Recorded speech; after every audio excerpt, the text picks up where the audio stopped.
I was hired to find a blackmailer, and I did. But first I found a badly beaten Adonis, a Jezebel with an accent, and a man who had been an easy mark for murder. From the pen of Raymond Chandler, outstanding author of crime fiction, comes his most famous character as CBS presents The Adventures of Philip Marlowe.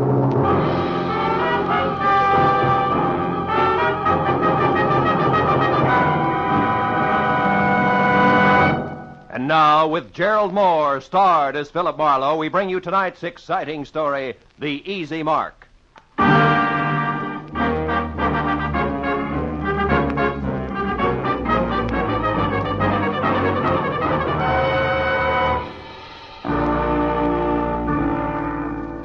I'd spent a dull day on a duller subject, which was don't get caught with your income tax return down at midnight, March 15th.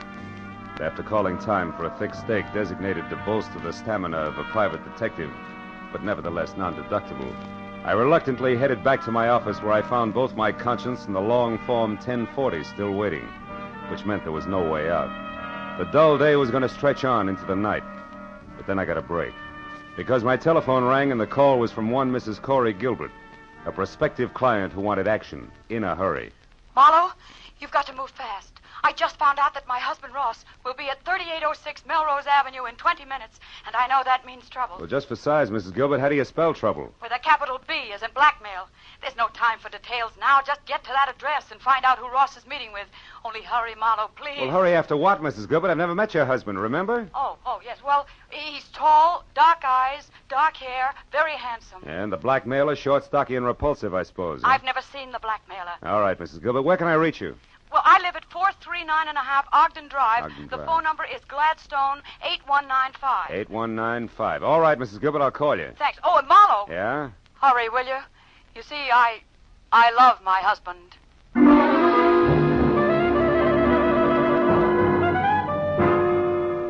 I was a little more than 20 minutes finding the address on Melrose. But when I finally pulled up and parked away from the place, I figured being late didn't matter because number 3806 turned out to be an unfinished house set deep in an acre of building materials. I was about to head for a telephone and get an explanation from a confused lady named Corey Gilbert when a lot of noise from what would someday be a living room changed my mind. Then I knew that my client had the right address after all, because there in the pale light of a slice of moon, taking the last of an awful beating from a thin man with a thick beard and a lot of muscle, was Ross Gilbert. Dark eyes and dark hair, like she said, but no longer very handsome. Don't hit me again. Stop worrying, Gilbert. I'm almost through with you except for this. A present from Nanette. And just one more from Nanette.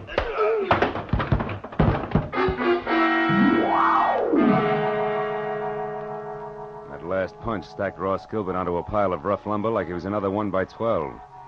And as he slowly scraped to the floor unconscious, thick beard dusted himself off lightly, jerked at his tie, and stepped out of the opening reserved for a future front door. I started over to help Ross Gilbert, but then I remembered that my client wanted to know who her husband was meeting and why, not how hard or fast he could swing. So I decided for the time being to play it quiet. When Thickbeard got into his car, I got into mine.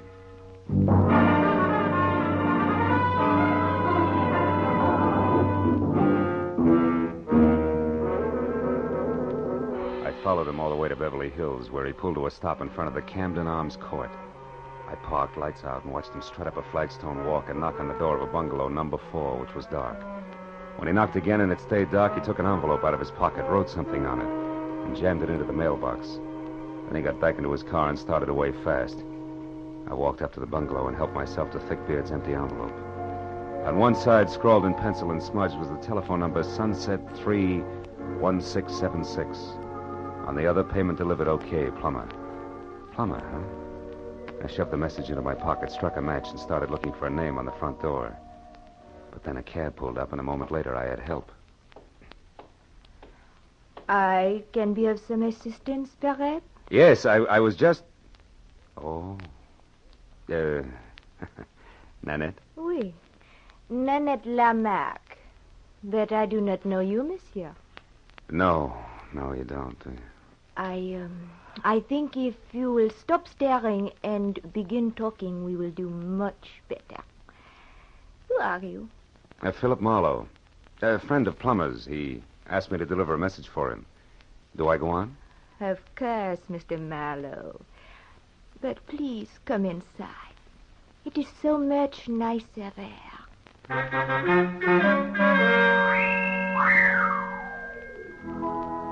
Nanette was so right about it being nicer inside. There were lights.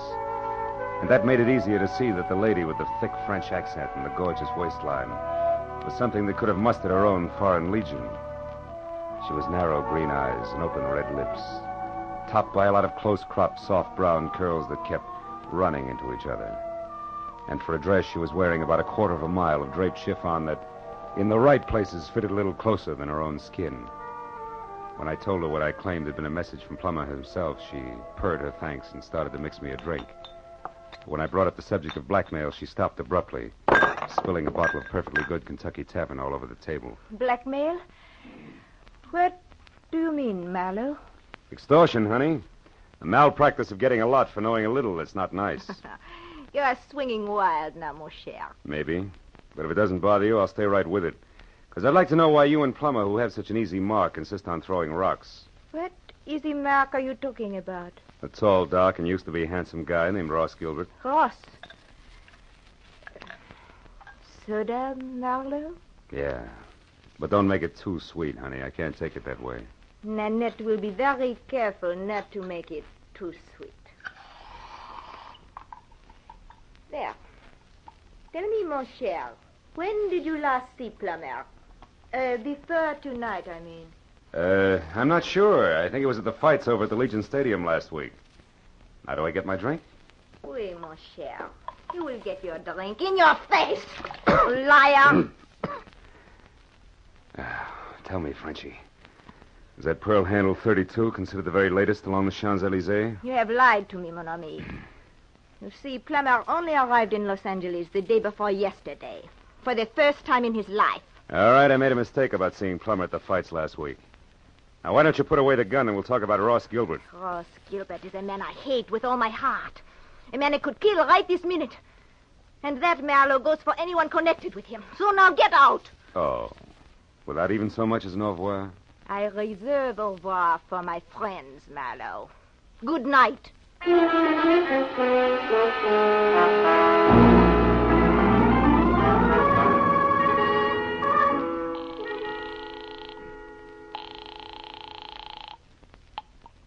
Hello? Marlowe, Mrs. Gilbert. Is Ross all right? Ross isn't here, Marlowe. What happened to him? He ran into an ugly beating at that address on Melrose. Something nasty from out of town named Plummer is responsible. Ever hear of him and/or an imported Jezebel called Nanette Lamarck? No, I haven't. But what about Ross? What's wrong with him? Nothing that a pound of beefsteak and enough liniment can't cure. But before we worry about Ross, Mrs. Gilbert, one more thing. It's a phone number I found on the back of an envelope that belonged to Plummer. Number is Sunset 31676. What? Somebody you know? Yes, someone I know very well. It's the telephone number of my ex-husband, Emery Marsh. Emery Marsh, huh? Fancy dress designer on Wilshire? That's right. But what's he got to do with all this? Emery only met Ross once in Mexico, a party at Ensenada. Yeah, well, look, Mrs. Gilbert, why don't we postpone collecting Ross until I find out a little more? Where does your ex-husband Marsh live? In Santa Monica. But there's a good chance that he's still at his place on Wilshire. He does most of his work at night. Well, then Wilshire Boulevard's my next stop. I'll try to make it a quick one. Goodbye.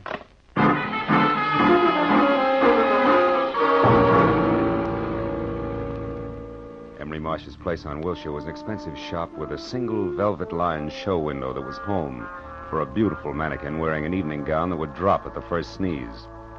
And after I spent 5 minutes thumping on a plush, leather-upholstered portal, a light finally clicked on someplace inside. And a moment later, Emery Marsh opened the door. He was tall, 45, sandy-haired, and looked less like a dress designer than I did. So after following his tweed back into an inner sanctum that was combed plywood behind Chinese modern furniture, I decided to play it almost straight. Now, Mr. Marlowe, what can I do for you? Well, it's a little too early to tell. I'm a private detective, Mr. Marsh, and I'm working for your ex-wife, Corey Gilbert. Corey? Mm-hmm. Is she in trouble, Mr. Marlowe? No, we're close to it. Tell me, Mr. Marsh, when you were last over to Nanette Lamarck's place at Camden Arms, when was that? Nanette Lamarck? Yeah. I've never heard of her. Nor a man named Plummer? Nor a man named Plummer. Who are they? Well, in the order I tossed them out, a mademoiselle with a touchy temper and a thug who needs a shave. I don't understand. How do they concern me? Well, maybe they don't. But your telephone number turned up on Plummer. Both Plummer and Nanette are tied on to a man who at this moment is probably picking himself up off the floor of an unfinished house at 3806 Melrose Avenue. His name, Mr. Marsh, is Ross Gilbert. Gilbert? Yes, that's right. What do you know about him? Well, very little. I only met him once at the Riviera Pacifico. Riviera Pacifico. The hotel at Ensenada in Mexico. Hmm. Matter of fact, it was the same night that he met Corey. Which didn't make you very happy, huh? No, you've got it wrong. Corey and I were already divorced. The three of us meeting was nothing more than an accident. Oh.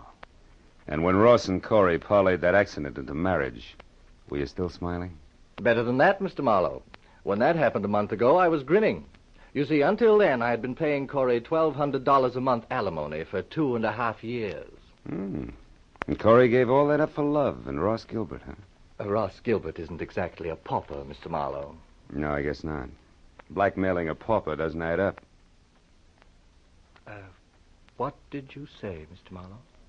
I said putting the bite on somebody who has nothing is like sucking a lollipop with a cellophane on it. You get action but no results, you see?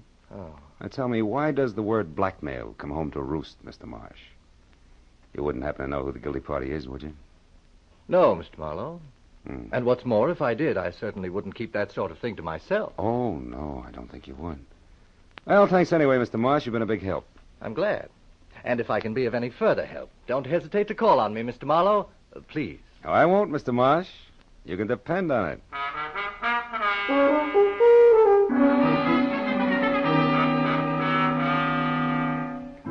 All the way from Wilshire Boulevard to Mrs. Gilbert's place on Ogden Drive, I kept wondering who wanted how much out of Ross Gilbert and why.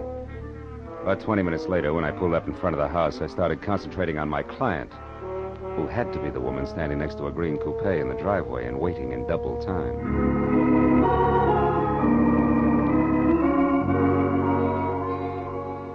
Corey Gilbert was long, flowing blonde hair draped over shoulders that at the moment looked like they were carrying the weight of the world. But she was prettier worried than most women who always keep it gay. Mr. Marlowe? Yeah, Mrs. Gilbert? Yes. Your husband shown up yet? No. Marlowe, what do you suppose Take has it easy. happened? Maybe we'd better have another look at 3806 Melrose Avenue, huh? Whatever you say. Shall I drive? If you've got a license. Yes, Mr. Marlowe. I've got a license. Well, okay, let's go.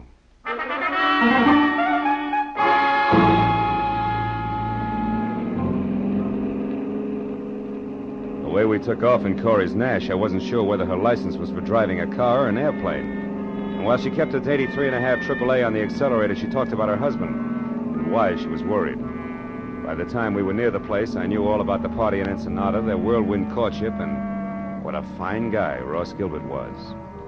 When we got out of the car and started over the last 100 yards toward the unfinished house, I'd learned everything Corey knew about the blackmail angle, which wasn't very much. It started last week, Marlowe, when we got back from our honeymoon. Ross wasn't himself at all. He was worried. He forgot how to laugh. He argued with me over any and everything. Where does the blackmail come in? I don't know. He wouldn't tell me what was wrong. Then this evening, just before I called you, I overheard him talking on the telephone. That's when I caught the word blackmail and this address. Mm-hmm. Now, maybe Ross will be able to fill in a few of the blanks for us. Oh, he was over here in this room on a pile of lumber when I... Ross! Plummer must have done a lot more damage than I figured. Ross! Ross! Take it easy, baby. Marlowe, what is it? Is he... I'm afraid he is, Corey. That man, he beat him to death. No, Corey, that round hole in Gilbert's chest wasn't made by a fist. From where I stand, it looks like a .32 caliber bullet.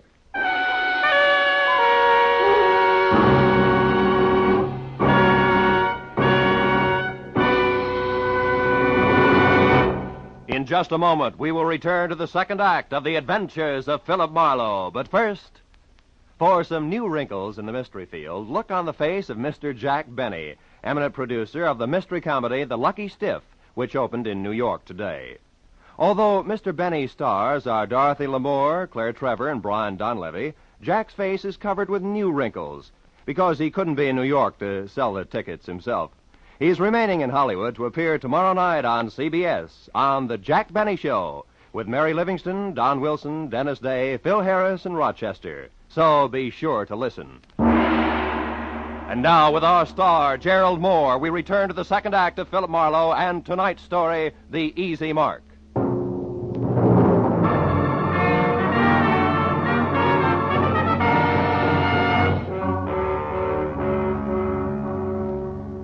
Corey Gilbert's face went sickly white, and her mouth twisted on the brink of hysteria as she stared at the dead man. I turned her away from it and led her to a window. She did the fastest job of pulling herself together I'd ever seen. Then I went back to the body. On the way, I noticed a folded scrap of paper on the floor. It was a page torn out of a desk diary, but all that was written on it was the address of the unfinished house we were in. I looked down at what had once been Ross Gilbert. Setup didn't make any sense. A victim of blackmail had been beaten up by a total stranger, and then, a little while later, murdered.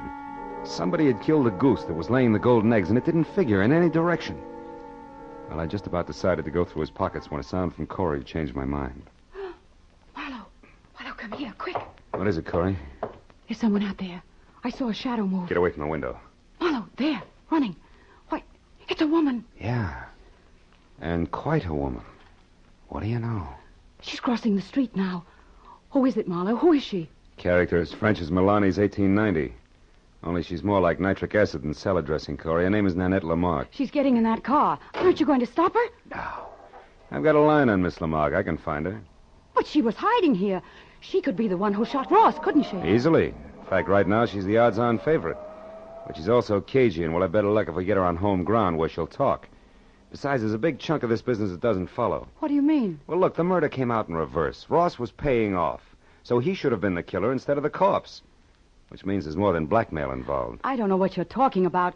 All I know is he's dead, and that woman killed him. Maybe. Come on, Corey, let's get out of here. Where are we going? Well, first you take me back to my car, and then I got a job for you to do. What kind of a job? Well, I found this page ripped out of a desk diary, probably Ross's. I want you to go through all his things and find that diary for me. There might be something else in it that'll give us a connection. All right. Where are you going? I'm going to pay a call on Nanette. Only this time I'm bringing my own welcome mat. I think I'll need it.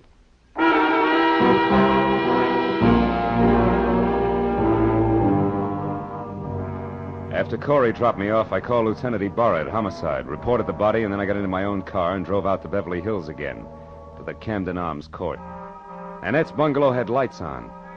I parked down the street and made tracks back through the landscaping to a side window. Nanette was playing pin-up girl on the arm of a divan as she watched someone pace back and forth across the room. When I got close enough to hear what was being said, that someone turned out to be Corey Gilbert's first husband, Emery Marsh. Like chickens with their heads off. So Ross Gilbert was shot to death. But I've got to know the truth about one thing, Miss Lamarck. My entire life's work is at stake. Can't you understand? All right, Monsieur Marsh. Do not break out into tears, I will tell you. Plummer is merely a private investigator I hired to locate Ross Gilbert for me. Now, are you happy? No. Why did such a person have my telephone number? That's what I want to know. I'll be ruined if I'm involved in this mess. My reputation means everything to my business, and, well, things aren't going too well just now. If I'm connected with a scandal, I'll be wiped out. Well, stop worrying. I saw you with Ross Gilbert 3 or 4 times before he disappeared. So I gave your name to Plummer as a possible lead to Ross. That is all. Why did you want to find Ross Gilbert? That, mon ami, is none of your business. You found out what you wanted, so good night. All right. I'll go. But can I count on you to keep my name out of this? Listen, I am counting on me to keep my own name out of it. And I will be very busy doing that. Good night. I plastered myself up against the side of the house and watched Emery Marsh leave. He looked anything but happy over the result of his interview with Nanette, but I figured I had the benefit of experience to work with and less to lose than he had. So I waited until he was out of sight, and then I stepped up to the door, braced myself, and tried my luck. You again. Yeah, and I want to talk to you. Get your foot out of my door. Oh, get out of here. Get out. Not until we've had a nice, quiet chat, Nanette, and I think we'll take up where Emery Marsh left off. What? Look, just who exactly are you, Marlowe? Your boy Plummer and I are distant fraternity brothers, but there the similarity ends. Just another cheap private detective. Oh! Okay, baby, if that tough stuff's the only language you understand, we'll talk that. Oh, stop it. Leave me alone. Now get over there. Sit down. Oh, you ape. I'd be nice to me if I were you, Nanette. Because I just love to see a rope around that lovely neck of yours. And what's more, I can almost put one there. You're in a mess right up to your accent. So start making answers beautiful and keep them straight. First, why did you put Plummer on Ross Gilbert's trail? Because he double-crossed me, that is why. Double-crossed you? How? He ran away from me. He was mine, all bought and paid for, you understand? Not exactly. When I met him, he was flat broke. I bought him every decent stitch of clothes that he had. Gave him everything he needed to be a gentleman because we were going to be married. And then he ran out on me and took everything with him that he could lay his hands on. Go on. Nobody does that to Nanette Lamarck. Nobody. So you hired that licensed thug Plummer to find him and beat him half to death, right? Exactly. Well, go ahead, baby. The story doesn't end there. Tell me the rest, the good part. About how you waited until Plummer got through with him, and then you went down to that unfinished blueprint out of House and Gardens and killed him. No, that is not true. I did not do that. Why, I could not. That's no bigger lie than the rest of it. Where's that pearl handle 32 of yours, Nanette? And don't reach for it. Just tell me. What do you want with it? I want to see if it's been fired. Now, where is it? Hold it, Jack. Oh, fine. Plummer. Miss Lamarck might not like for you to see her gun. Oh, I thought you would never get here. Who's this character, Miss Lamarck? Another private detective. Marlowe by name. No kidding. Well, we got a lot in common, haven't we, Jack? Yes. We've each got 2 arms and 2 legs. And the name is Phil. Oh, that's the way it is, huh? Well, listen, Jack. You got no business here in the first place. For 2 cents, I'll chop you down. You're even cheaper than I figured. Why, and you you can put big- away that big, nasty gun, too, because I got you cold. That envelope you stuck in Nanette's mailbox tonight had a slip of paper inside from one of your old clients. Huh? What are you talking about? Can't you guess? Hey, you want to see it? Well, yeah, let's have a look at that. Okay. Take a good look. Come on, drop the gun, Plummer. Come on, drop it. My arm! All right, now, fold up. There's your bargain basement detective. Nanette, you didn't get your money's worth, did you? Now, shall we take a look at that pearl-handled gun of yours? It is over there in my bag. Thanks. Clip's full, and that smell sure isn't gunpowder. Of course not. I did not kill Ross. Why, I was not even inside of that building where he was. Yeah, I know, but you... Wait a minute. Say that again. I said I was never inside that unfinished house where he was found. When I drove up, you were already there, so I left. Yeah, I know. And Plummer's gun is... fully loaded. Hasn't been fired either. Baby, you've just given me a great idea. An idea? But I do not understand. Never mind, I'll explain it to you later. And incidentally, you better be around. Right now, I've got to find out one more thing, and then maybe I'll pop this whole shebang wide open.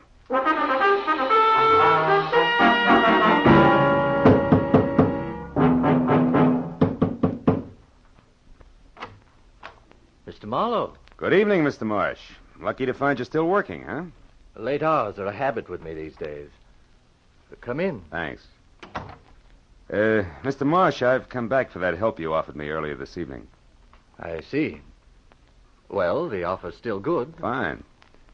I think your ex-wife, Corey, is lying to me. She claims you didn't know Ross Gilbert, that you only met him once at that party in Ensenada, but you did know him, didn't you? Why, yes.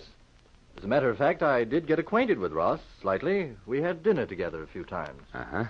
And you really did favor his marriage to Corey because it freed you automatically from that alimony load you were carrying. That's correct, Marlowe, but I don't And it's see... also correct, isn't it, that you couldn't afford to go to court to have your alimony reduced because that would let your snobbish clientele know you were going on the rocks. Yes, that's also true. And maybe it's true that you actually engineered the marriage and it backfired on you. Very smart, Mr. Marlowe. Just keep your hands at your side. This might go off. Yes. Well, I expected a reaction, but not quite so soon. Too bad. I'll trouble you for your gun, now that you've got it all figured out. Yes, Marlowe, I engineered that marriage. Corey was attracted to Gilbert, but he was broke. I knew that would scare Corey off if she found out. So you and Corey made a deal, particularly with Ross. He wanted to marry Corey. You supplied the cash for his courtship, right? Yes, only he wouldn't stop there. He kept demanding more. Sure, it figured from the start. Ross wasn't being blackmailed. He was the blackmailer himself, and that made you worse off than before, so you killed him. You're so right, Mr. Marlowe. And remember, the price for 2 murders is the same as for 1. So you've really left me no alternative. I'll give you an alternative, Emery. Corey! One thing you didn't count on. I really loved Ross Gilbert.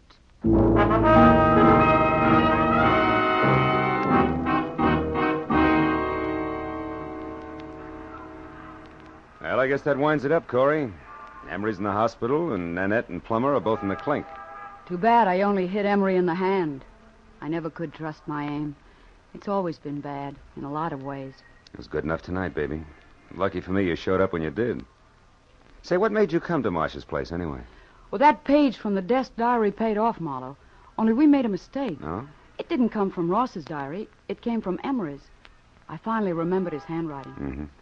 Now, you tell me something, Marlowe. Yeah? How did you know Emery was guilty? Oh. Well, he made the oldest slip in the book. When he was talking to Nanette, I overheard him say that Ross had been shot. Emery had no way of knowing that Gilbert was dead or how he'd been killed unless Nanette told him. And for a while, I thought she had, but then I found out that she couldn't have because she'd never been inside the house where we found Ross. So it had to be Emery. Sure. I see. Well, Marlowe, what does a gal say at the end of a night like this? Thanks or something? Just thanks will be enough. I gotta do my income tax. Can I give you a lift? No. No, I'll walk a while. I've got some thinking to do about marksmanship. But call me sometime later on, will you? Just to see if I'm shooting in the right direction. You can count on it, Corey. Thanks. Good night, Phil.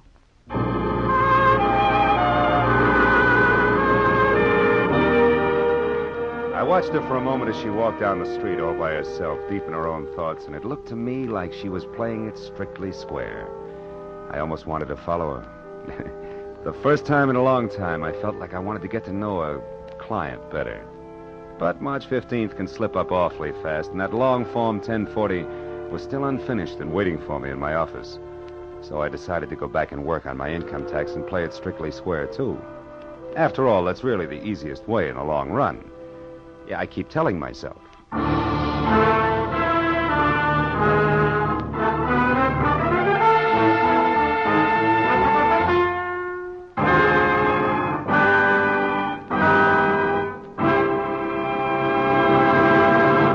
The Adventures of Philip Marlowe, created by Raymond Chandler, stars Gerald Moore, and is produced by Norman MacDonald. The script by Mel Donnelly, Robert Mitchell, and Gene Levitt was directed by Ralph Rose. Featured in the cast were Sylvia Sims, Lorette Filbrandt, Ken Harvey, and Paul Duboff. The special music was by Richard O'Runt. Be sure and be with us again next week when Philip Marlowe says... There was a man with a bad heart, a telephone number scribbled on a cash register receipt, and a corpse on the other side of town. But I couldn't see the connection between them until I realized they were all tied together by the same long rope, worth $30,000.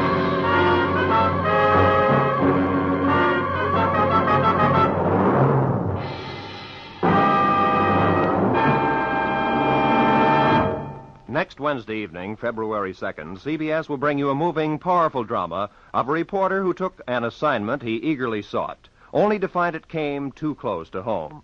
Its title is Mind in the Shadow. Its star is Eddie Albert, and its story tells how the reporter set out to reveal the shocking facts about our mental hospitals, and then learned that his lovely young wife might have to enter one.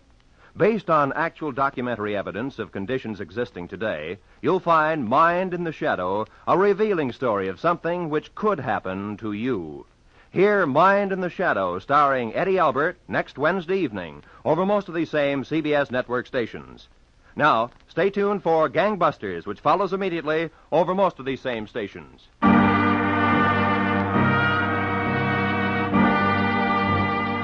This is Roy Rowan speaking for CBS, Jack Benny's new address, Sunday night on CBS, the Columbia Broadcasting System.